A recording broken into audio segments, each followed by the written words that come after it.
l'administration territoriale et de la décentralisation, Monsieur le ministre de l'Artisanat, de la Culture et de l'Industrie hôtelière, et du Tourisme, Mesdames et Messieurs les membres du gouvernement, je voudrais remercier et féliciter pour la preuve de solidarité qu'ils font avec leurs collègues malgré leurs multiples occupations. Nous avons été obligés de les scinder en 3 groupes. Certains sont là, d'autres sont avec le ministre de l'Élevage et de la Pêche, sur qui je vais aller tout de suite, et d'autres avec le ministre de l'Économie et des Finances. Donc ils se sont organisés pour faire 3 groupes et aller soutenir leurs collègues. Je voudrais donc remercier ceux qui sont là et leur dire qu'après cette cérémonie, ils peuvent vraiment aller s'occuper de leur dossier. Mesdames et Messieurs les représentants des différentes institutions de la République, ici présents, Monsieur le Président de la Fédération nationale de l'industrie hôtelière du Mali, Madame la Présidente de l'Association malienne des agences de voyage et de tourisme, je viens de lui dire que je crois qu'elle faisait seulement les affaires, je ne savais pas qu'elle savait faire de bons discours aussi, auxquels souvent plus forte que les politiciens. Donc, vous voyez, on peut bien faire les affaires et faire des bons discours. Mais qui reste dans les affaires, hein? Parce qu'il y a beaucoup, quand ils font des bonnes affaires, ils font des bons discours, ils veulent aller au pouvoir. Mais qui doit y avoir? C'est ce que je présente. Si chacun fait son travail, le pays va avancer. Mais si un agriculteur veut aller faire le chef de guerre, je ne suis pas sûr qu'on va gagner la guerre. Mesdames et Messieurs les organisations fêtières du secteur privé du tourisme, Mesdames et Messieurs les responsables des services techniques de l'État, Mesdames et Messieurs les organisations fêtières des collectivités territoriales, distingués invités. Je voudrais vous saluer tous de votre présence et vous souhaiter la chaleureuse bienvenue pour vous adresser mes vifs remerciements et avoir répondu à mon invitation. C'est un réel plaisir que je suis devant vous dans cette ambiance de retrouvailles. Ce premier Conseil supérieur du tourisme, je dis bien le premier Conseil supérieur du tourisme, pour lequel je félicite les touristes et le ministre, m'offre l'heureuse occasion de m'adresser aux acteurs du tourisme dont le rôle est essentiel dans la vie économique, sociale et culturelle de notre pays. Les effets de la double crise sécuritaire et sanitaire ont été dramatiques pour vous, les acteurs, car ayant entraîné une baisse drastique, voire l'arrêt temporaire ou définitif de vos activités pour certains. Mesdames et Messieurs, le Mali était l'une des plus importantes destinations du tourisme en Afrique, comme cela vient d'être rappelé. Ce sont les effets de la crise qui continuent d'affecter gravement le secteur du tourisme et provoquent un fléchissement progressif de la confiance des touristes internationaux dans la destination Mali. La double crise institutionnelle et sécuritaire qui s'est abattue sur le Mali à partir de 2009, parce que beaucoup disent c'est en 2012. En réalité, 2012, à quel an est sinon qu'on dit maintenant, à partir de 2009, a mis en mal un secteur qui occupait incontestablement une place de choix dans l'économie nationale. Comme je l'ai dit, en 2012, on a commencé à avoir mal aux yeux parce qu'on voyait le mal. Mais arrêter des secteurs comme le tourisme, on commençait à le sentir plus tôt. C'est comme un mal de ventre. Depuis 2008-2009, les touristes, les agents du secteur du tourisme ont commencé à sentir les effets de la crise. Le développement des pays africains est tributaire du dynamisme des secteurs d'activité tels que le tourisme qui contribue à la régulation socio-économique des États. Jusqu'à la crise multidimensionnelle de 2012, mais pour les touristes depuis 2008-2009, le tourisme malien constituait un levier pour l'économie et contribuait significativement à la création d'emplois. En effet, avec ces séries de crises, les statistiques estimaient jusqu'à 3% l'apport de ce secteur dans le PIB de notre pays, le produit intérieur brut de notre pays. De 2000 à 2011, le secteur du tourisme a enregistré une croissance d'au moins 7%, occupant ainsi la 3e place dans l'économie nationale après l'or et le coton, d'où sa prise en compte dans les politiques et stratégies de développement durable à travers le cadre de croissance et de la réduction de la pauvreté, première et deuxième génération. On parle d'or et de coton. Mais l'or, les Maliens ne l'utilisent pas. À part nos belles femmes, nos femmes qui veulent porter des produits, ça va ailleurs. Le coton aussi n'est pas transformé chez nous. Le président est en train aujourd'hui de faire le nécessaire, que l'essentiel, en tout cas nous commencions à transformer une bonne partie de notre coton sur le territoire national. Sinon tout le reste, ça va ailleurs. On achète 1 kilo de coton à 250 francs. En tout cas, je me rappelle du jour quand j'étais ministre de l'Industrie du Commerce, je ne sais pas maintenant combien ça coûte. Parce que je faisais beaucoup de bagarres absolument pour ça. 250 francs le kilo. Après, on va faire des t-shirts qu'on vient nous vendre à 10 000 francs le kilo. Voici comment on travaille pour les autres. Alors que le tourisme, c'est ici. Le tourisme, l'élevage, la pêche, l'agriculture, souvent on dit que c'est les premiers, les deuxièmes après l'or, mais en réalité le tourisme, on peut dire même que c'est le premier. Parce que tout ce que vous faites, c'est ici. Ça ne va pas ailleurs. Quand on paye les agents de tourisme, ils payent les travailleurs, les touristes vivent, tout l'argent reste au Mali. Donc si on compare de ce point de vue, on dirait que vous êtes les premiers, avec les agriculteurs dont on mange tous leurs produits ici, les éleveurs dont on mange tous leurs produits ici. L'or et le coton vont ailleurs, mais de façon standardisée.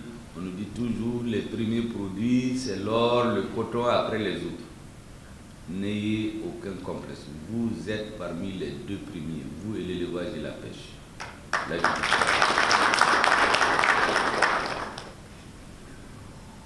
Au cours de la même décennie, mesdames et messieurs, la décennie 2000-2011, le Mali était la 4e destination touristique en Afrique de l'Ouest en termes d'arrivée de visiteurs, avec annuellement près de 300 000 après le Ghana, le Nigeria et le Sénégal.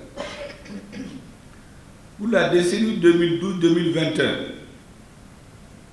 quand la crise a commencé à être vue par tout le monde, c'est devenu des mots d'Dieu, parce qu'on parle toujours de la crise multidimensionnelle de 2012, c'est ça le discours officiel. Mais comme je l'ai dit, pour les touristes, ça a commencé bien avant, parce que le pays a commencé à être déserté. Pour donc la période 2012-2021, le secteur a enregistré 364 milliards de francs CFA de recettes, soit une régression de 56% en comparaison à la décennie 2002-2011, qui avait enregistré comme recette la somme de 825 milliards de francs CFA dus aux différentes crises que notre pays a traversées. Donc vous voyez bien, quand la crise a commencé à éclater au grand jour, les recettes ont diminué de 56%.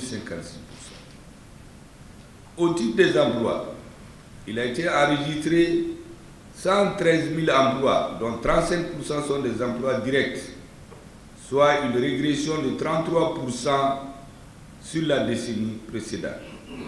Les crises sanitaires et sécuritaires vécues ont fortement impacté certains indicateurs de performance dans le secteur du tourisme dans notre pays, comme premièrement le nombre d'arrivées de touristes internationaux, deuxièmement le nombre d'entreprises et d'emplois créés dans le secteur du tourisme, troisièmement le volume des recettes générées par l'activité touristique et enfin quatrièmement le volume des investissements dans le secteur du tourisme. inutile pour moi de rappeler que le secteur du tourisme est l'un des meilleurs piliers et l'un des piliers essentiels du développement économique, social et culturel de notre pays. En vue de promouvoir ce secteur vital pour l'économie, le gouvernement avait adopté la stratégie de développement du tourisme. Malheureusement, la crise multidimensionnelle a eu des impacts négatifs sur ce secteur, à cause notamment de la destruction des ressources sur lesquelles repose l'activité touristique. C'est donc pour venir à la rescousse d'un secteur aussi important mais sinistré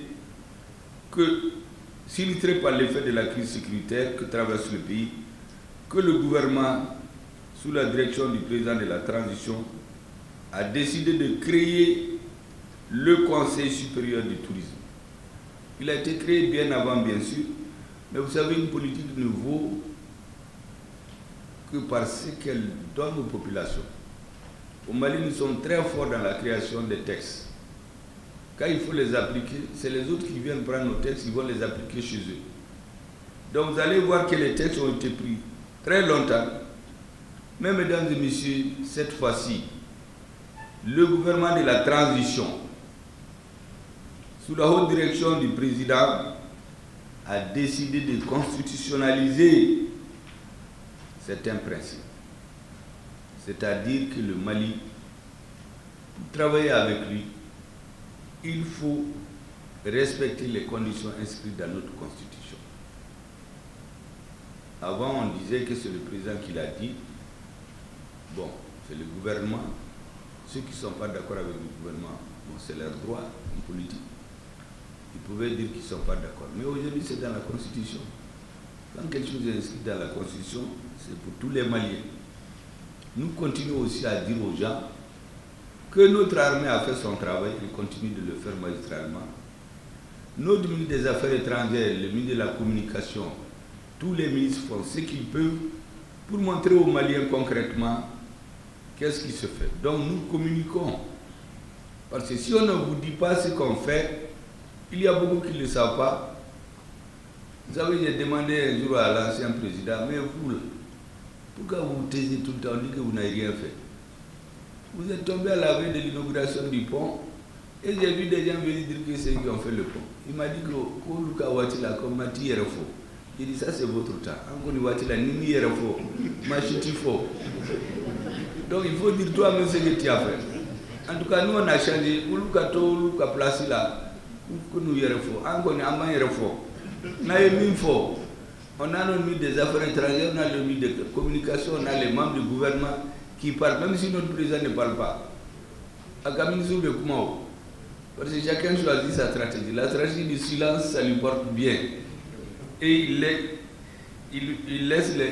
et il laisse les autres dire.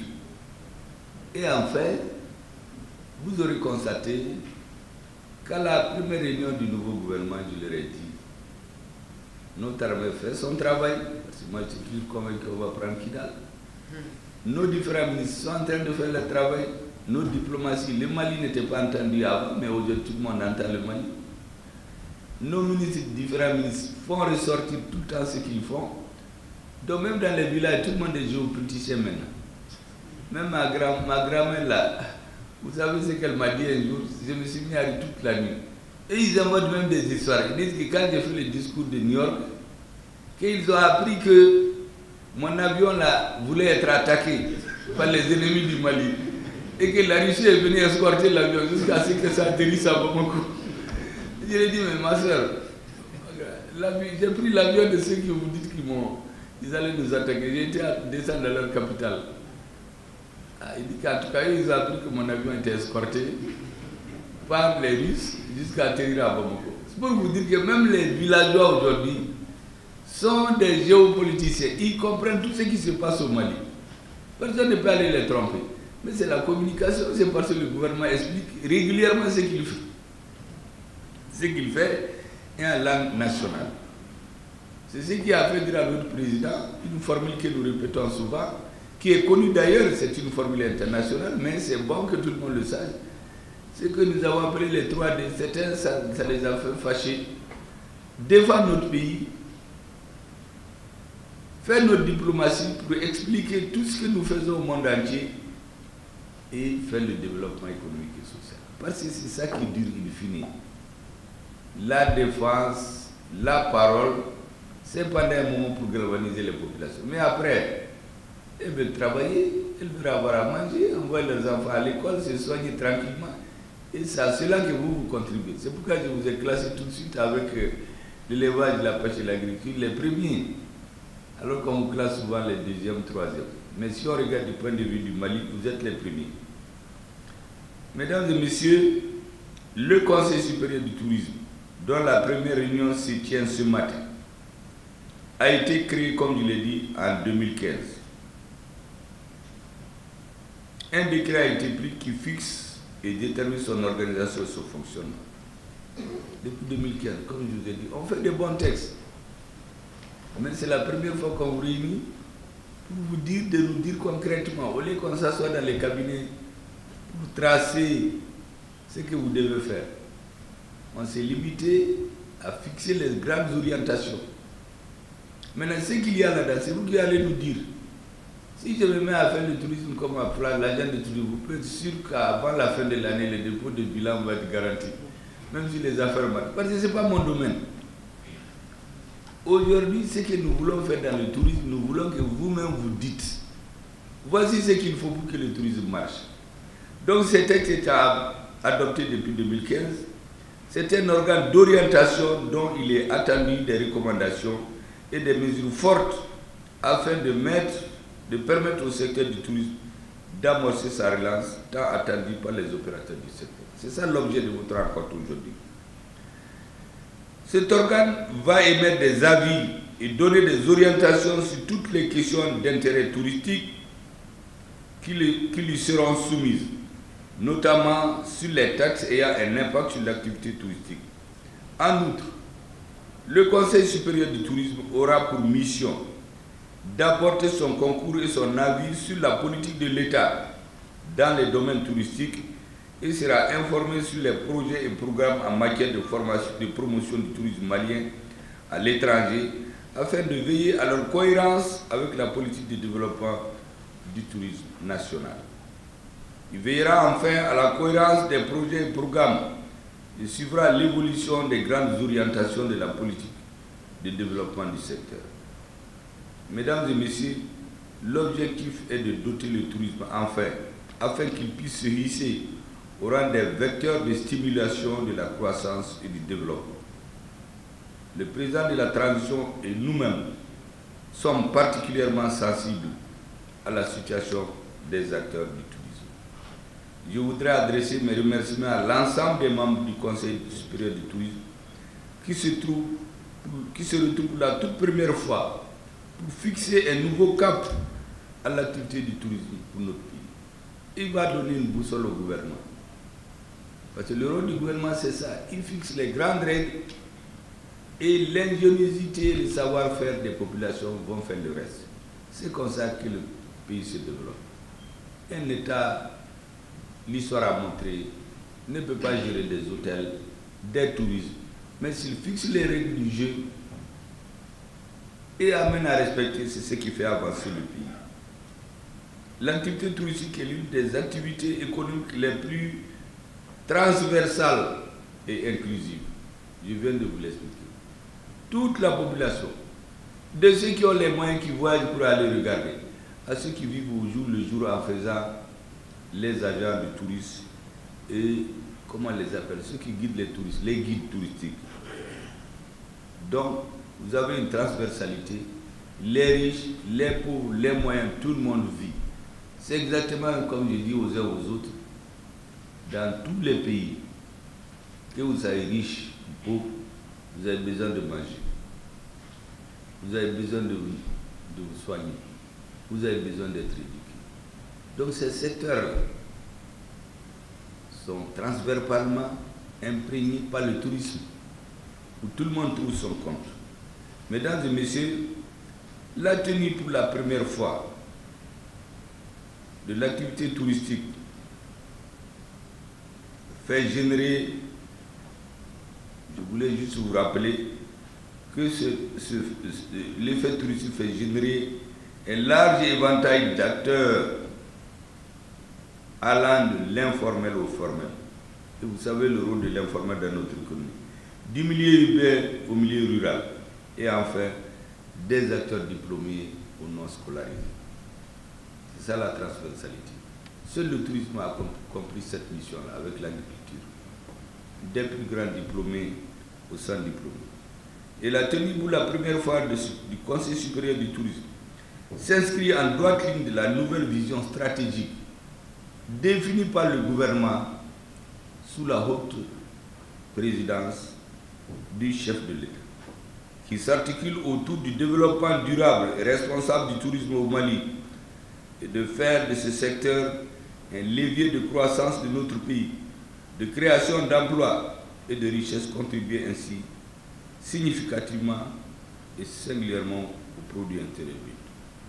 En parlant de retour des touristes, je voudrais saluer ici la résilience des professionnels du tourisme malien qui, depuis plus d'une décennie, n'ont ménagé aucun effort pour se maintenir en maintenant en vie leurs entreprises, parfois à perte. Mesdames et messieurs, le Mali est riche sur le plan touristique, mais potentiellement, sans prétention aucune, nous pouvons affirmer que nous avons l'un des plus beaux pays au monde, avec des sites touristiques exceptionnels, comme les anciennes villes de Djéné-Djéno et de Djéné, les mosquées de Tombouctou, les falaises de Bandiagara, le tombeau des Askia, ainsi que la liste indicative du patrimoine mondial, le tombeau des Askia, inscrit sur la liste du patrimoine mondial de l'UNESCO. D'autres éléments sont inscrits au Guinness World Record, à savoir la mosquée de Djéné, reconnue comme le plus grand ouvrage en terre au monde, le rite soixantenaire du Sigui au pays d'Ogon et ses éléments associés. En plus de ces sites culturels, le Mali est traversé par 2 des 5 grands fleuves d'Afrique et compte 4 sites classés par la Convention de Ramsar, le delta du Niger, dans les régions de Ségou, Mopti, Tombouctou, le lac Magui, dans la région de Kaye, le lac Ouénia, dans la région de Koulikro, et la plaine inondable du Souri, dans la région de Mopti. Vous savez, souvent,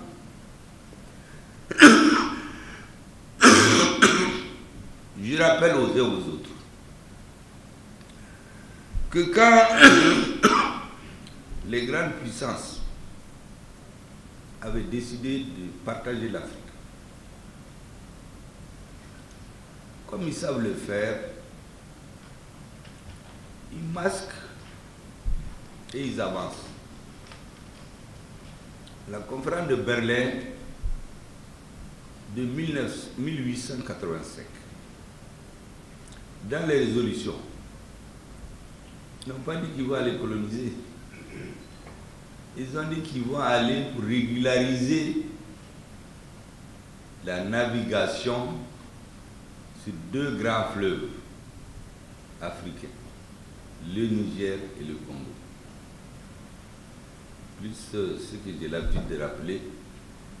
Deuxièmement, apporter la mission civilisatrice de la France. L'Angleterre va pour mettre en œuvre ce qu'ils appellent les 3 C. La civilisation, le commerce, le christianisme. Voici ce qui a été dit. Il n'a été dit nulle part qu'on va aller esclavagiser les gens. Vous voyez l'importance des fleuves, même dans notre histoire. Ce n'est pas pour rien que j'ai tenu à citer le rôle des fleuves comme étant des éléments touristiques importants. De longue histoire, notre pays, avant l'existence même du Soudan actuel, a été convoité à travers ces grands fleuves. Donc si nos touristes aujourd'hui reprennent en main tout ce que je viens de citer comme ressources en eau, où des touristes peuvent naviguer, peuvent regarder, peuvent se donner du plaisir, je crois qu'on aura fait une grande œuvre utile. Cette importance en potentiel offre à l'industrie touristique de notre pays de nombreuses universités en termes de propositions d'offres susceptibles de combler les attentes de la clientèle diversifiée. Pour relancer le secteur, le ministre, mesdames et messieurs, a identifié un certain nombre d'actions prioritaires, par ailleurs inscrites au plan d'action de la politique nationale du tourisme qui est en cours d'adoption par le gouvernement en vue de la relance d'un tourisme durable, responsable et inclusif. Ainsi, parmi les grands chantiers ouverts figure entre autres la diversification des pôles d'attraction touristique et de développement d'offres adaptées aux besoins de la clientèle nationale pour occuper désormais une place importante dans le dispositif stratégique de la relance du tourisme. Nous devons revoir notre perception de l'activité touristique dans le cadre de son insertion dans l'économie nationale, car il sous-tend le développement à l'image de l'artisanat, du secteur financier, des filières de l'économie rurale, du transport, l'industrie culturelle, j'en passe. En fait, le pays se développe par ces secteurs dont je viens de parler. Le développement d'un pays, c'est d'abord à l'intérieur. Que les citoyens travaillent, vivent de leur travail, ils se sentent plus heureux. C'est en seulement que d'autres voudraient venir chez vous pour avoir du plaisir. J'expliquais à quelqu'un hier que certains pays développés, les citoyens quittent là-bas pour venir dans certains pays du Maghreb pour faire les soins dentaires. Parce que chez eux, ça coûte excessivement cher. Mais pour les mêmes choses, les mêmes professeurs, ils vont donner des cours une semaine en Europe, une semaine ils viennent donner dans leur pays d'origine, ils font les mêmes choses. Donc c'est seul le plateau technique et les coûts différents. Maintenant, d'autres viennent dans leur pays pour faire les soins dentaires. Donc, si les hommes veulent se donner du plaisir, ils ont les moyens, ils veulent passer leurs vacances, nos acteurs du tourisme feront en sorte que, parce que nos citoyens même voyagent, ils voient comment ça se passe chez eux, ils sont heureux. D'autres vont venir faire comme eux. Parce qu'il faut d'abord commencer par compter sur ses propres forces. Le jour où beaucoup de Maliens vont se mettre à voyager, voir, dépenser un peu, vous allez voir que c'est différent que quand on compte uniquement sur les touristes extérieurs. Mais cela a besoin d'être cultivé chez les Maliens. Il y a des gens qui cherchent à être président du Mali, ils ne sont jamais arrivés à Mopti. Mais tu les entends. Il y en a qui disent à la veille des élections, oui, je fais le tour pour savoir ce que les paysans pensent. Mais ça, c'est quoi ça? Vous ne connaissez même pas votre pays. Vous ne connaissez pas les paysans. Vous partez les tromper à la veille des élections. Vous avez un peu d'argent en poche. Une fois que vous êtes élu président, vous ne partez nulle part. Chez nous, on a eu des cas. Le président a beaucoup voyagé à la veille des élections. Mais dès qu'il a été élu, il n'est jamais allé à l'intérieur. On a eu d'autres cas où le président, tous les ans, fait le tour complet d'une région. Pour savoir comment les gens vivent. Bon, maintenant, je vais être un président démocratiquement élu. Moi, je ne connais même pas une ville ici, ce n'est chez moi. Et il y en a qui ne connaissent rien. Ils sont nés, ils ont grandi dans un quartier. Ils ne se sont même pas donné la peine d'aller regarder ailleurs. Et un jour, ils se lèvent, ils ont un peu d'argent, ou bien on fait du bruit. Ils disent, moi aussi, je vais être président. Vous avez un jour, par hasard, madame m'a dit que mon fils lui a demandé un petit. Il dit, mais est-ce qu'il devait s'occuper de Dourouni là? Il dit, ça c'est quoi? Ça c'est mon fils qui dit ça. Ton père a marché à pied 25 km aller-retour par jour. Parce que maintenant il est directeur, tu vas, on va te déposer au bureau, on te ramène. Toi tu demandes si les enfants rentrent dans les Dourouni. J'ai appelé mon gardien, j'ai dit, ce petit là, tu le prends tous les samedis. Abeno Dourouni là, tu as fait Boulkan Soboubou. Abena Raïda là, Abeta Abdallah. Abena Raïda là, et vous l'amenez à la maison. Quand il a fait ça quelque part, il dit, papa, j'ai tout compris. J'ai dit, il ne faut pas croire que vos parents là ont grandi comme ça. Et depuis ce jour-là, tous les ans, à partir de 6 ans, mes enfants là, ils rentrent dans le car, ils vont au village. Quand ils arrivent là-bas, j'ai dit à ma soeur, les garçons vont au champ, les filles vont avec vous puiser de l'eau et prendre casser, chercher du bois. Et ils sont en ville, ils vont grandir comme ça. Et bien sûr, ils vont chercher un président du Mali. Et ils ne savent même pas comment ça se passe. Donc, si tu prends du tourisme, on crée une situation où la jeunesse malienne, depuis qu'elle était à l'école, on leur met des colonies de vacances. Quand il est grand, il veut aller voir à Bandiagara parce que lui, il est né peut-être à Bamako. Il veut aller voir à Kidal, à Taoudeni, comment ça se passe là-bas. Mais s'il grandit, il sait comment les gens vivent. Il ne va pas venir dire parce qu'il a eu de l'argent, souvent même mal acquis, il dit que lui veut être président. Donc, le tourisme, vous avez un grand rôle dans la formation de la conscience nationale. Lorsqu'on a tout perdu dans la vie, qu'est-ce qui vous reste? C'est votre culture. C'est ce que j'ai dit au ministre. La culture, c'est fondamental. On peut tout acheter chez les autres, mais on ne peut pas acheter notre culture chez les autres. On peut la vendre pour que nos citoyens vivent mieux. C'est ce travail de sensibilisation que moi je fais régulièrement pour que les gens comprennent.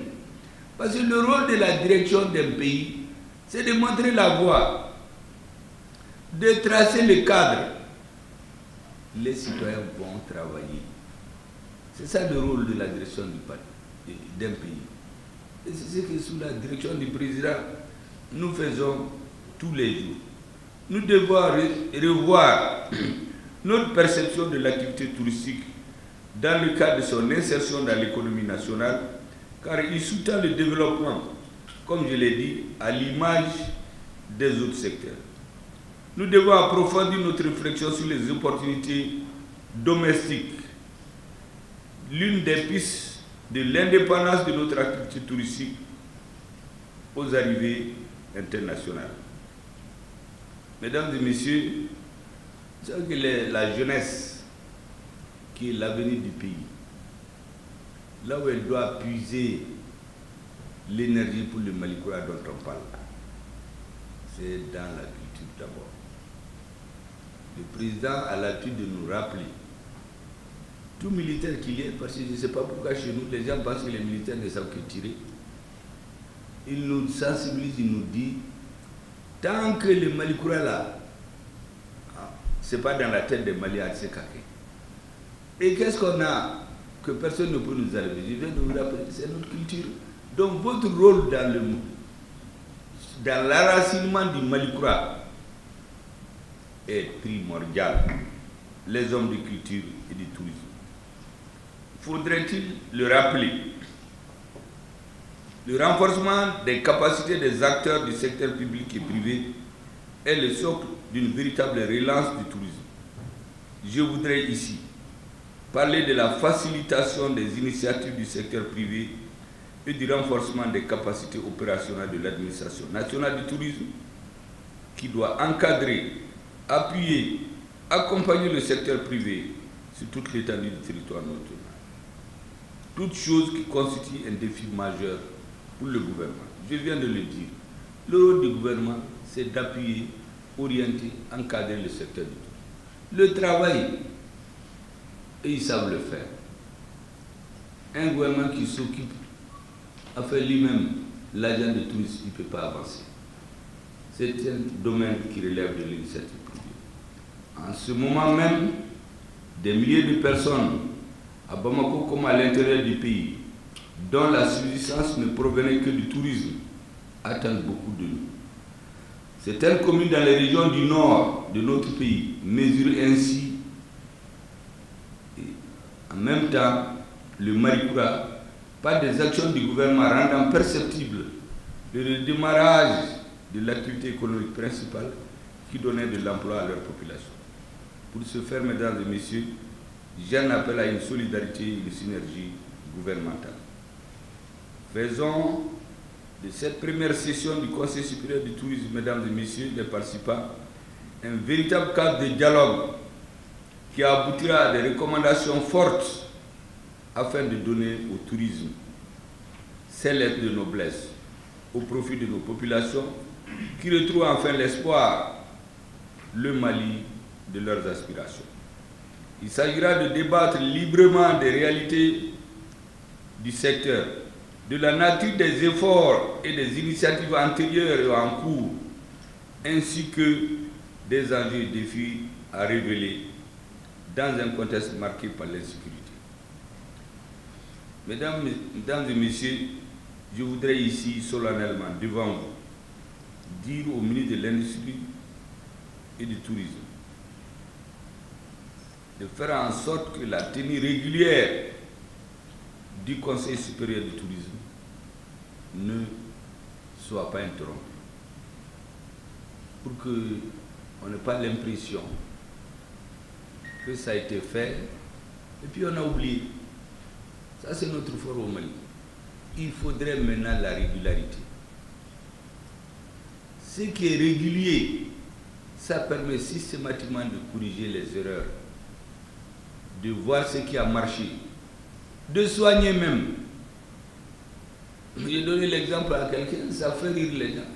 J'ai dit, mais si tu brosses tes dents tous les jours, 30 secondes, c'est pas la même chose que tu attends 10 jours pour te brosser 1 heure de temps. Tes dents n'auront pas la même santé. La régularité et la suite dans l'effort, c'est fondamental. Souvent, on l'oublie chez nous. Donc, je souhaiterais que ce premier Conseil supérieur du tourisme ne soit pas fait uniquement pour les cérémonies et puis on oublie. Il faut chaque année faire le point. Qu'est-ce qu'on a pu faire dans notre pays? Qu'est-ce qui n'a pas marché? Qu'est-ce qu'il faut? Qu'est-ce qu'il faut dire au gouverneur? Parce que le président, il est en haut. Il s'occupe de l'armée, de la diplomatie, de l'économie. Bon, si vous ne venez pas lui exposer quels sont les problèmes, il ne peut pas le savoir. Et ça, c'est son gouvernement. Ce sont ses ministres. Ils doivent lui dire, cette année, voici ce que les agents de tourisme parlent. L'année passée, on a promis ça, on n'a pas pu faire, voici. Et comme ça, dans une décennie, dans quelques années, le pays va bouger. Donc, mesdames, messieurs le ministre, je voudrais solennellement vous le dire pour que tout le monde en soit conscient et que personne n'en oublie. Même si à cause des multiples activités, nous arrivons à oublier parce que nous sommes pris par d'autres. Sans anticiper sur les recommandations de la présente session, je demeure convaincu, mesdames et messieurs, que la tenue régulière des sessions sera désormais un indicateur de performance du département en charge du tourisme. En 2024, tenir ce Conseil supérieur de Bamako au pied des falaises de Badjagara ou sur les dunes d'Assekan dans la cité de Drar des Ukoras sera tout un symbole pour l'industrie touristique au Mali. Oui, c'est possible.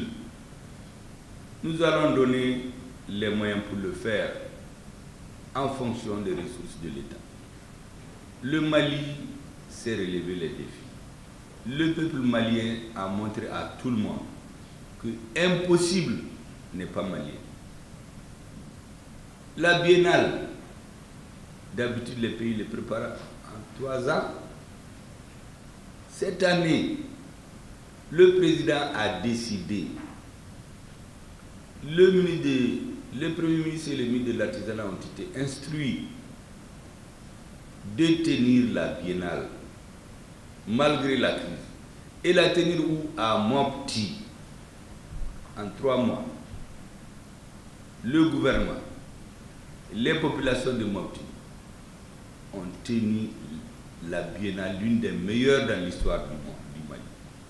Depuis que la biennale est là, depuis 30 ans. On nous a dit, au centre, il y a l'insécurité, le centre c'est l'épicentre, le Mali n'est pas aidé par l'extérieur, il ne peut rien faire. Lorsque la biennale est finie, on a constaté que le défi sécuritaire a été magistralement relevé par notre armée. On a fait la biennale chez Moboulika Bafanka, comme on dit. Alors qu'on nous avait dit que si vous tenez la biennale là-bas, il y aura l'insécurité. On a fait la biennale, les populations de Mopti ont montré au peuple malien de quoi elles sont capables. Ce qu'on appelle les Djatigia dans le sud du Mali, un peu là-bas, ça s'appelle comment? Djatigia. Les peuls de là-bas, les Bamana, les Soleils, parce que Mopti c'est la ville la plus cosmopolite Quand vous venez de Mopti, vous êtes polyglotte, c'est que vous n'êtes pas polyglotte, vous n'êtes pas un bon mopticien. Tout bon mopticien parle le Peul, le Bambara et sa langue. Même les Dogons là, vous ne verrez jamais un Dogon qui vient de Mopti qui ne parle pas le Bambara et le Peul. Plus leur langue là, parce que chez eux, il paraît que chaque village a sa langue. Donc, on a relevé au nom du peuple malien le défi de la Biennale. Ensuite, les défis sécuritaires. Kidal. Vous savez, beaucoup de Maliens ne croyaient plus. Beaucoup. On nous a fait ce que j'appelle, on nous a anesthésiés en attendant le réveil brutal de la désintégration du Mali. Le tourisme confiné au Grand Nord a envahi 80% du territoire. Les forces armées sont allées de 0 à 50 000 hommes. Le tourisme avance. Il va au Burkina, il va au Ghana, il va au Niger, il va à la côte. On nous dit que c'est pour le soigner.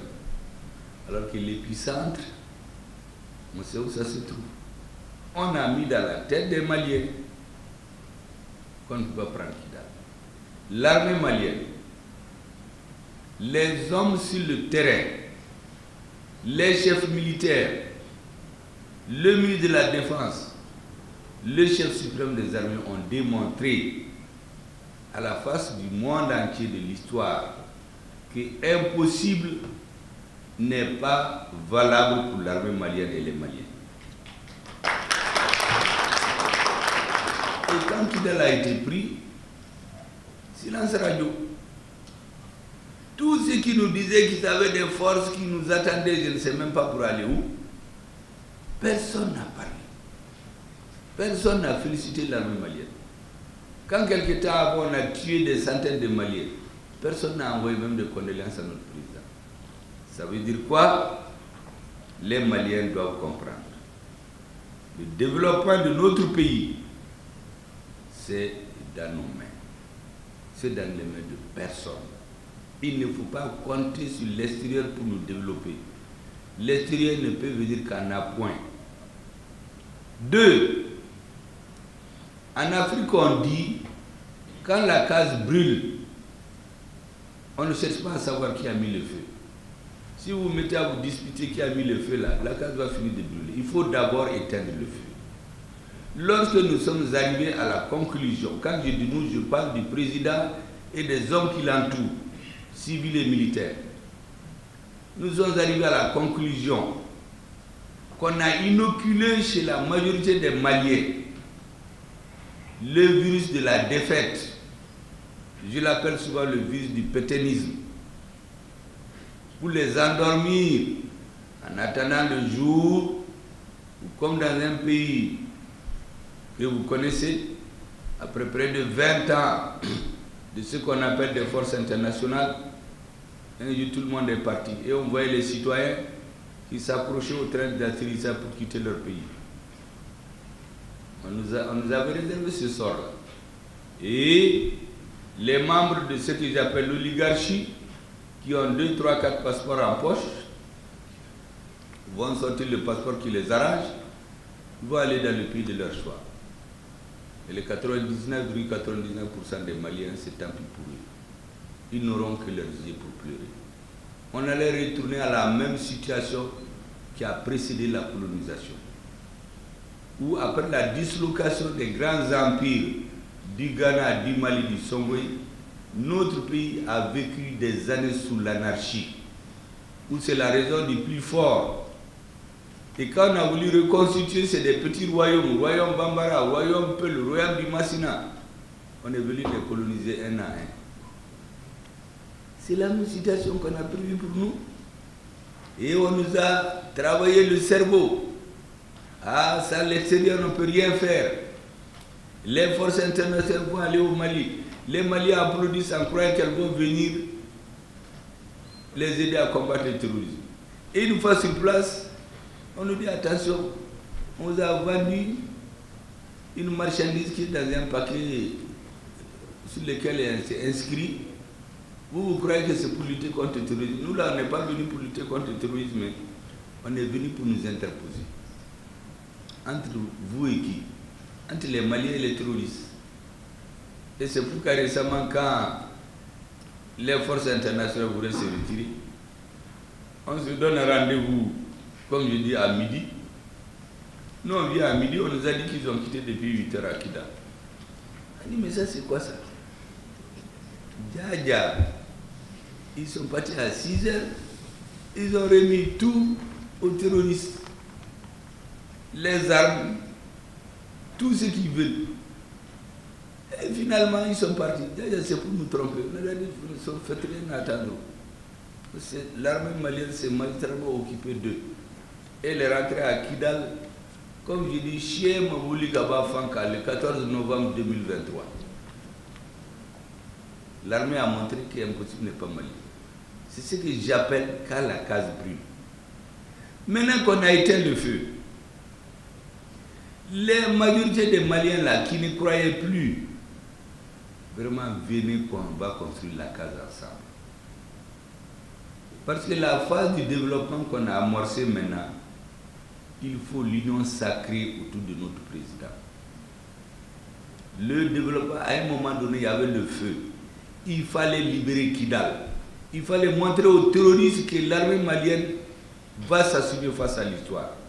Ce moment-là, il y a qui? Le président a nommé immédiatement un gouverneur. C'est la phase de la reconstruction de notre pays. Cette phase-là, c'est tous les Maliens.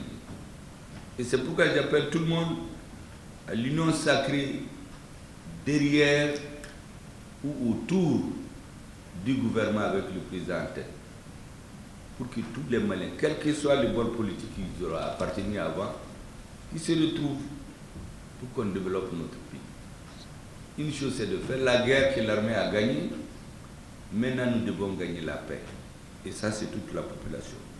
Voilà l'essentiel des messages que je voulais vous envoyer.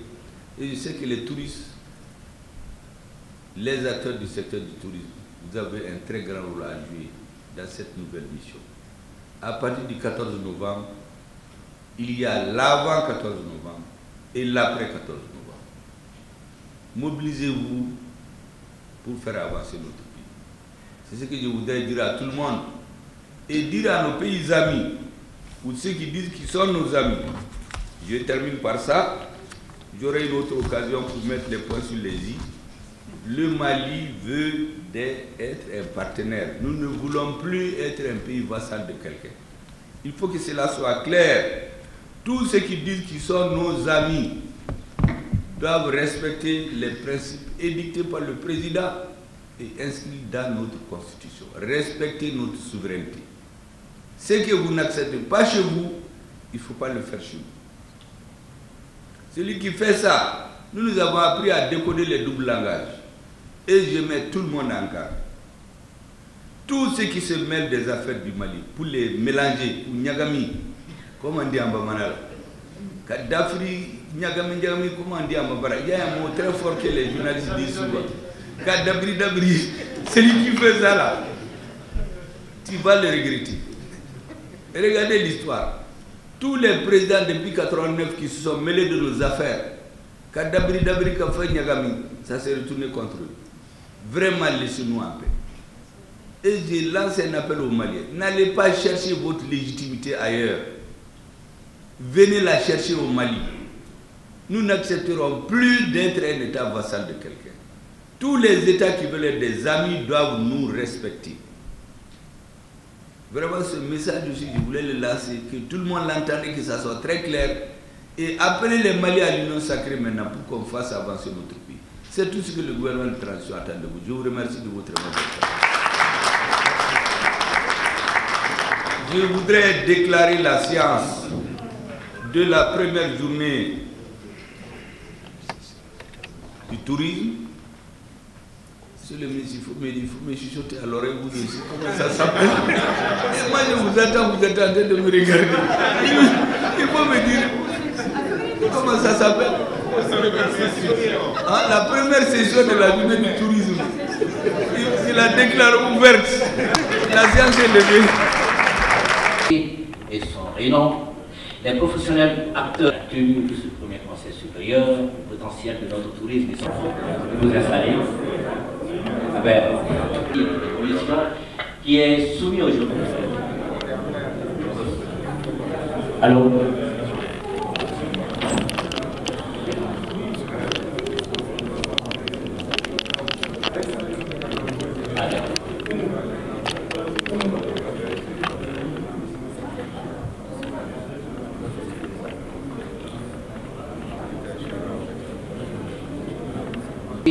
Et son réunion, les professionnels acteurs qui s'expliquent par plusieurs facteurs selon les revenus, celles financières, puisque on dit que l'organisation du secteur privé et les partenaires techniques sont capital pour le secteur du tourisme.